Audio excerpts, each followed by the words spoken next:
Hey guys, in this video, I will show you how to use Google Lens to translate text in real time. So step 1, install or open Google Lens. Download Google Lens. If you don't already have it, download the Google Lens application from the Google Play or App Store.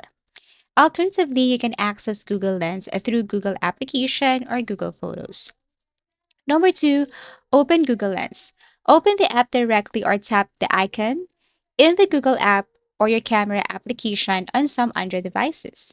Step 2, select the translate option. Once Google Lens opens, point your camera at the text you want to translate. At the bottom of the screen, swipe through the options and select translate. Step 3, translate the text.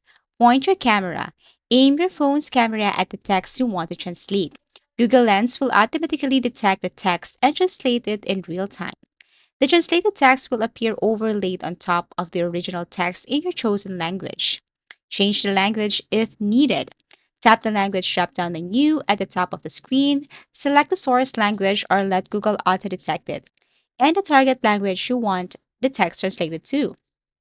Step 4, use additional features. Copy the translated text. Tap the translated text to copy it to your clipboard for use in messages, emails, or other application. Listen to the translation. Tap the speaker icon to hear the translation spoken aloud. And that's it. Thank you for watching and see you again in our next video tutorials.